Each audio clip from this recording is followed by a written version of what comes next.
Hello, Bitcoiners. Mark Berger here, your Bitcoin consultant, giving you an update at block height 917,534, or in our regular clock time, that is October 3rd, 2025, 3:30 p.m.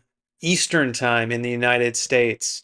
Hello, everybody, and I am talking to you now. We are very much at the all-time highs at $124,000. We almost got to that level this morning. And the question that has been raging for the last 30 to 60 days is the 4-year cycle over? And what is the 4-year cycle if you're not familiar? It is the cycle of booms, new highs for Bitcoin, and then a bear market where the price goes down for a year or two, and then the price rises up again roughly 4 years later.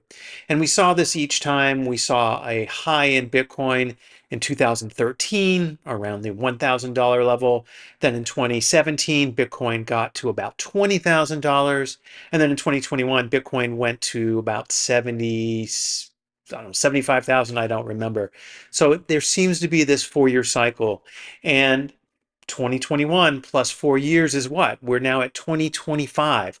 So people are anticipating a 4-year top. And since we're at all-time highs now, the question is, are we at the all-time high? And are we going to see a bear market for the next 2 or 3 years? So before I answer that question and dive into it, I wanted to give an update for my clients, and particularly the ones that use the Sparrow wallet and cold card hardware device. There was an interesting development that just came out today, and that is that Sparrow wallet, which basically is the interface for the cold card hardware wallets. Sparrow introduced a feature called silent payments. Bitcoin Improvement Proposal 353, I believe is the number. And this is a very interesting development because it dramatically enhances the privacy of our transactions. Now, a number of you as clients are concerned about your privacy, and are you anonymous on the Bitcoin blockchain? And as I've told you, as soon as you buy Bitcoin from an exchange, those Bitcoin are permanently connected to your identity. So it is a difficult thing, although not impossible, to break this deterministic link of your identity to those Bitcoins. And one of the ways that we can do that is continuing to transact in Bitcoin. And whenever we receive Bitcoin in our wallets, never to reuse a public address, because that can build the case that these Bitcoins are all going to you. So if we continually reuse public addresses, that helps with the privacy.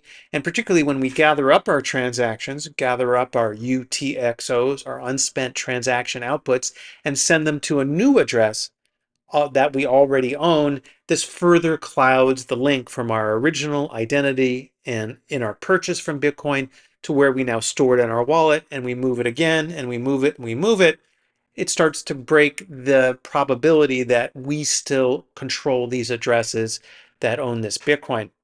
So that's sort of been a confusing aspect of the use of Bitcoin as a privacy feature.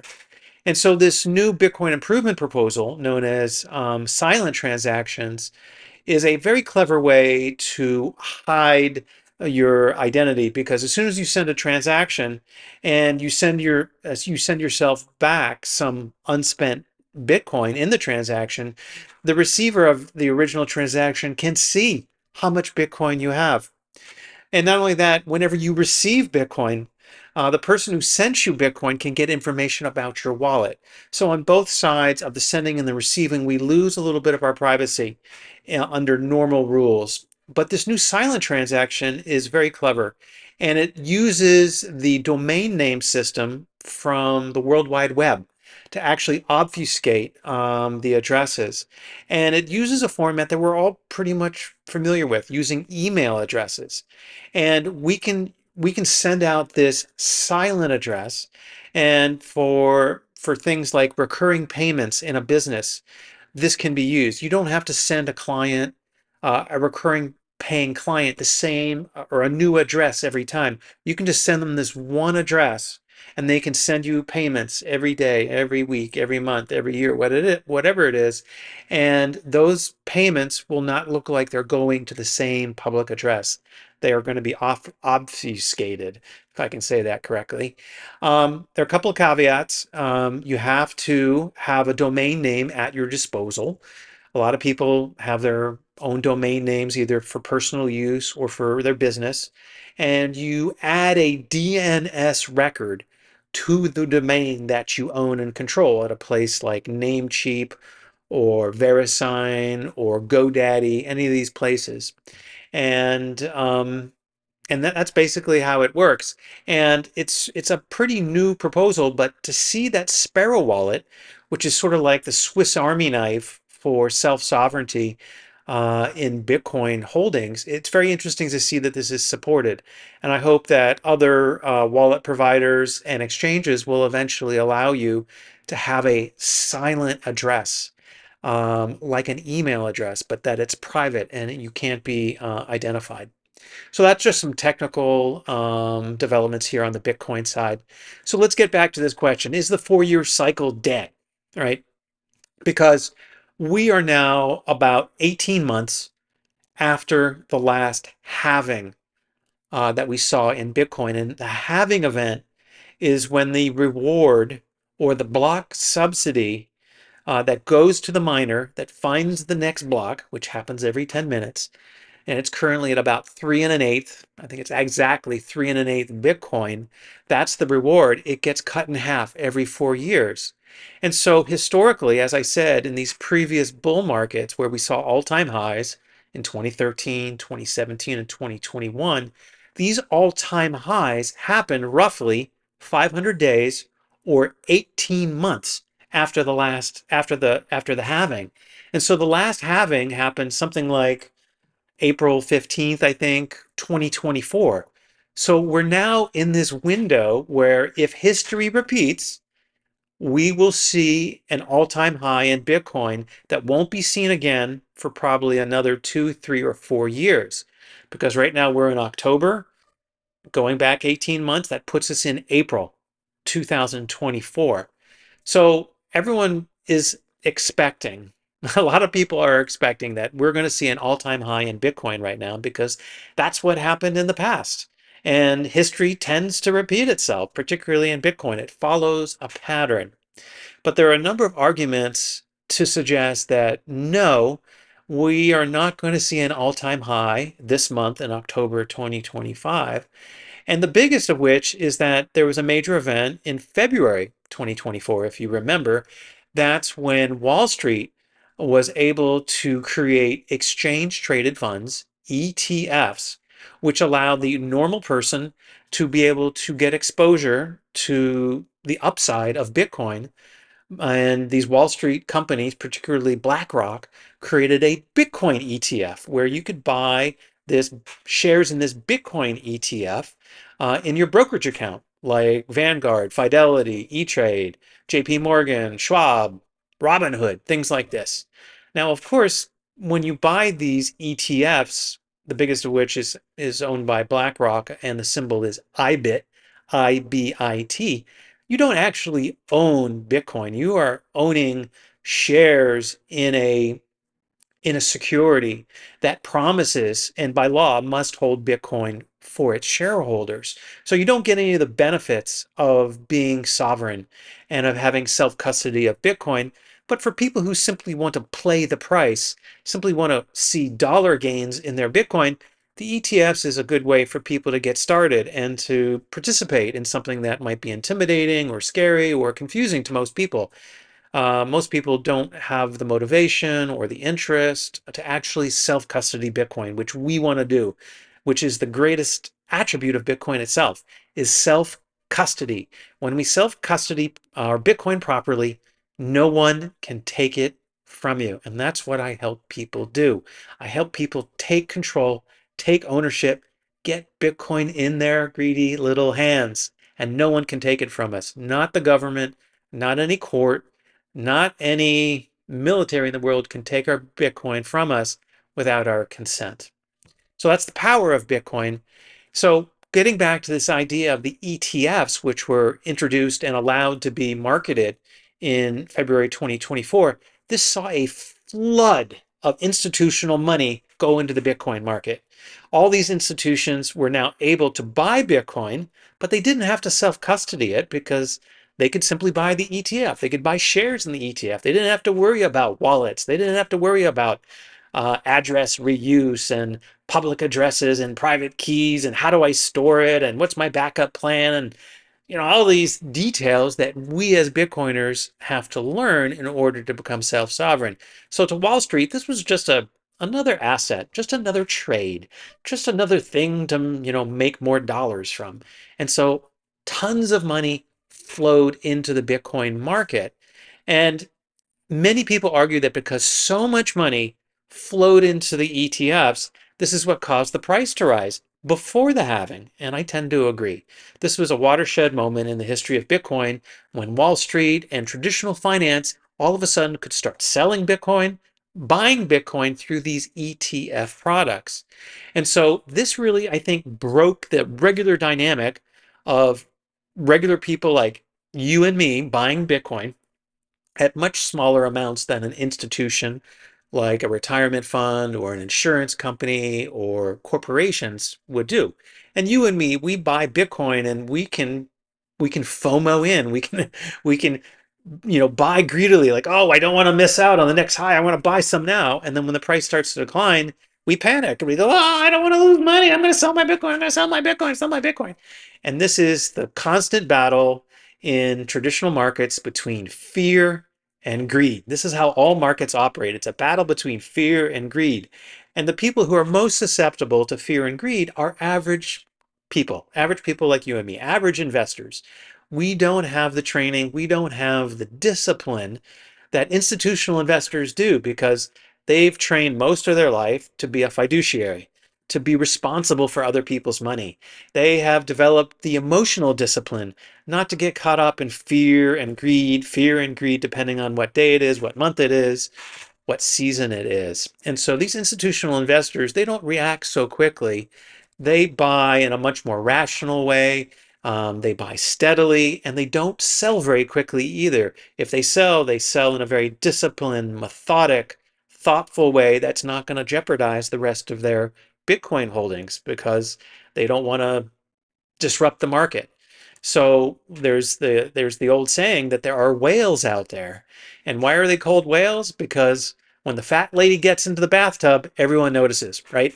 And the whale is the same idea.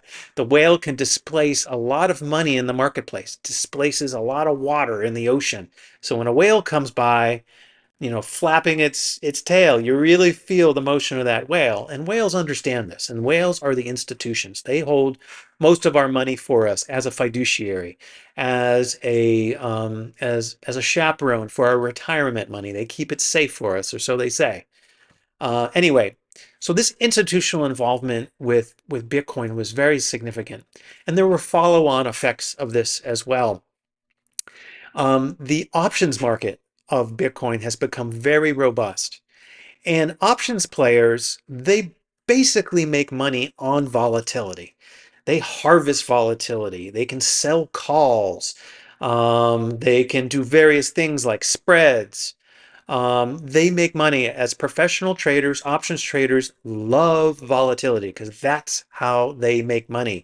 The more volatile an asset is, the greater spreads you also see between the ask price and the offer price of an option. So there's a lot of movement there, a lot of opportunity for options traders. And as you probably know, Bitcoin is known as a volatile asset.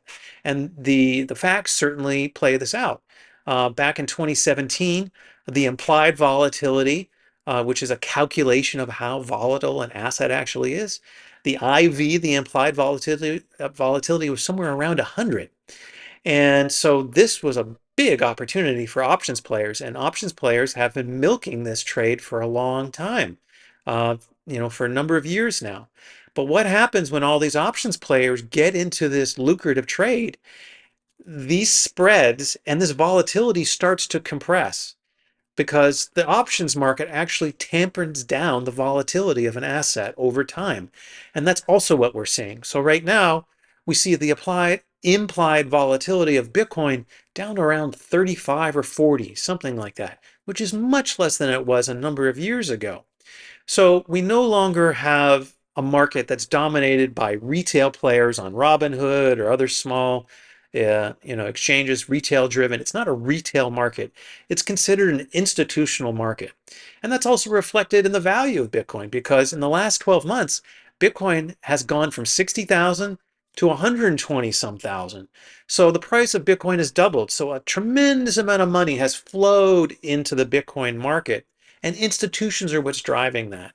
Corporations are now buying Bitcoin. In my last update, I talked about how there are more than 100 corporations around the world who are now buying Bitcoin. And that is their sole business now. It's their focus is to buy and hold Bitcoin. And it's a great strategy.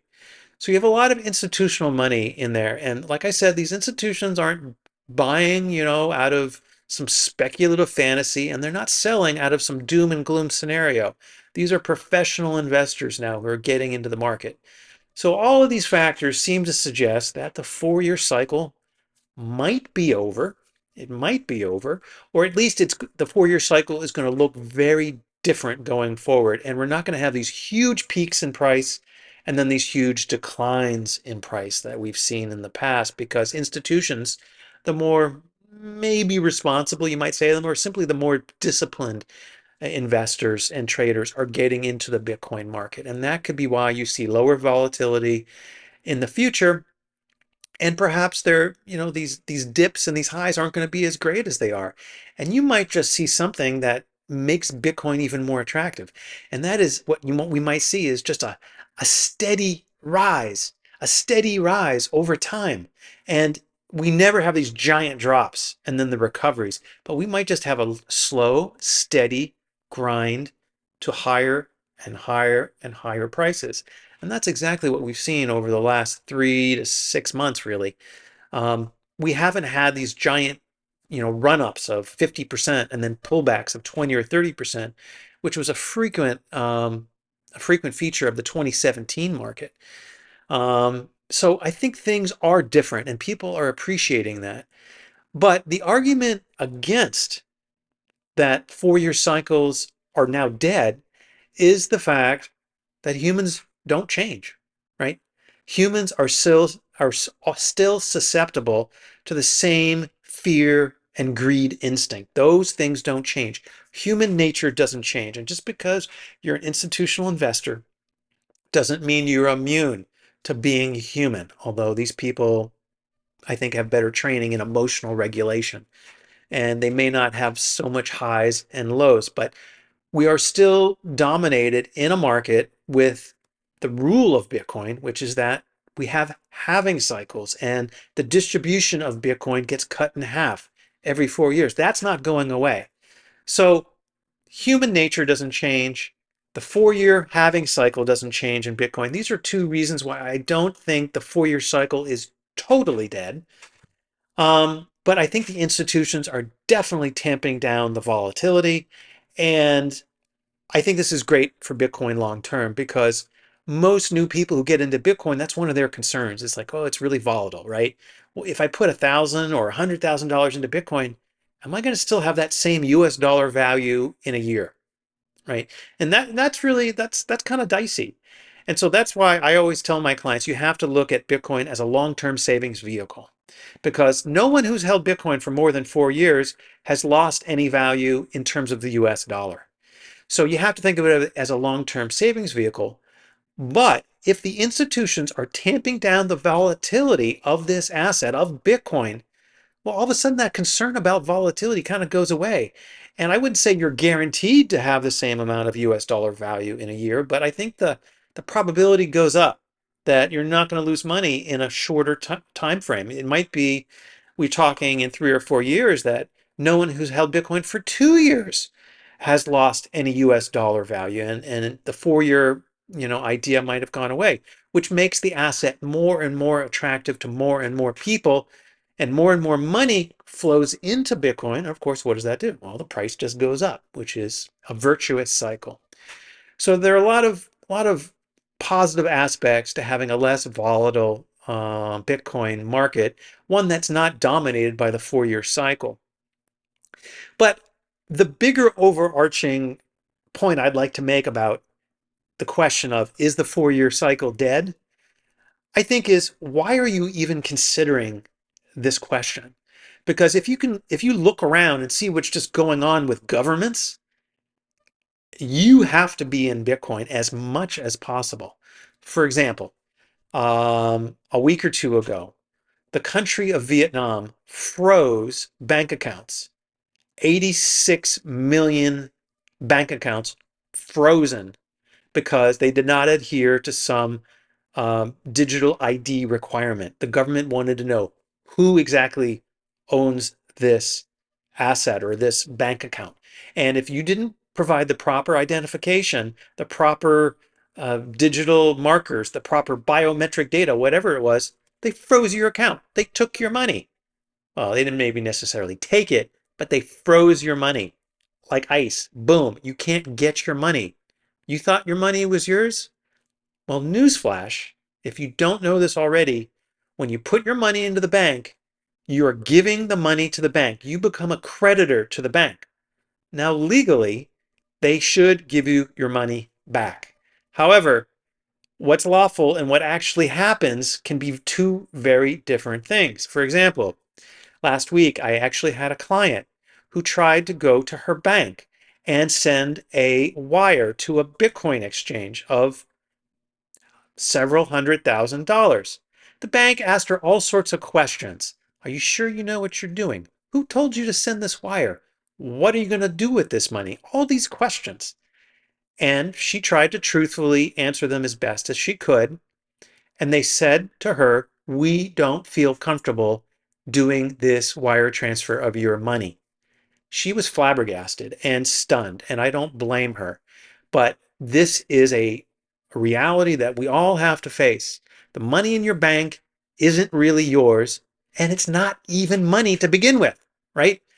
Money that we have in our bank is simply created out of nothing. There is nothing backing the money. Nothing. It's simply what we have all grown accustomed to using. It has no intrinsic value. It is created out of an idea. The Federal Reserve can create as much money as they want, anytime they want, for whatever reason. Bitcoin, we can't do that. We can't just create Bitcoin whenever we want.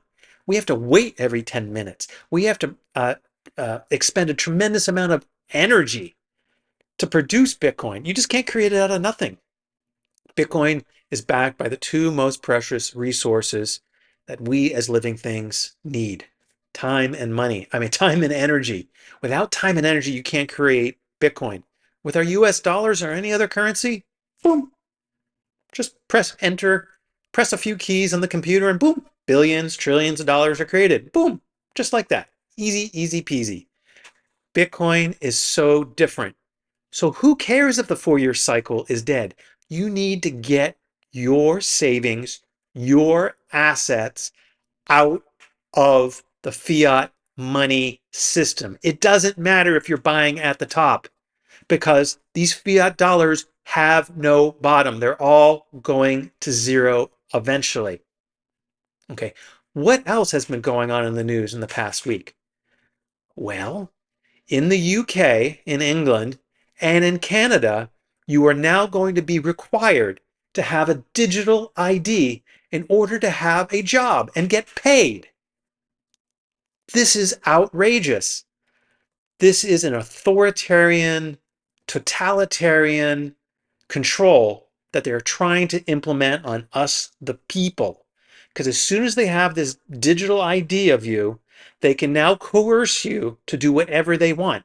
If you don't bend to the government's will, they can then freeze your identity or label your identity however negatively they want. They can say you're a dissident, which is actually probably the nicest thing they can say if you disagree with the government. They can label you a terrorist. They can say that you're in opposition to the government. You are whatever. For whatever reason, they can then clamp down on your life.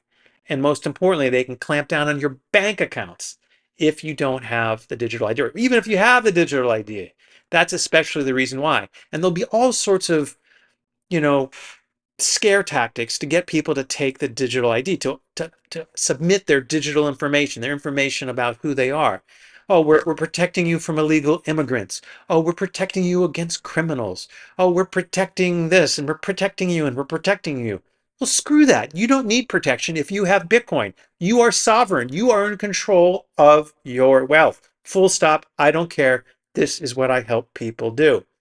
So again, bitcoinconsultant.us. Sign up for a free consultation with me. I will go over everything, answer all your questions. And if we work together, I will get you sovereign and free outside of this digital slavery system that is trying to be implemented right now. Who cares if you're buying at the top? Do you want to be inside of a slavery system or do you want to be free with Bitcoin? Okay, rant over. So I hope you enjoyed this, and I look forward to hearing your comments. If you have questions about Sparrow Wallet, set up a free time on my website, bitcoinconsultant.us. We can talk about Bitcoin, talk about Sparrow. We can talk about hardware wallets. We can talk about your security setup. Um, and please, if you have Bitcoin on exchanges, please talk to me. Get this Bitcoin off exchanges because you really don't own the Bitcoin if you don't have the private keys in your possession. So remember, Bitcoin is our lifeboat. If the Titanic is sinking, don't complain that, you're leaving behind your precious, artwork or whatever it is. The Titanic is going down. You can't take everything with you. You need to get yourself in a life raft because these governments are broke. All the governments in the world are broke. They don't have any assets. They don't have any money. They spend it all on socialist programs, retirement programs, safety net programs, basically bribes to get votes. This has been going on for decades. They don't have any money. Now they're looking to you to get money from you. But if you have Bitcoin, they can't get your money. They can't take it from you. So let's get on board, everybody.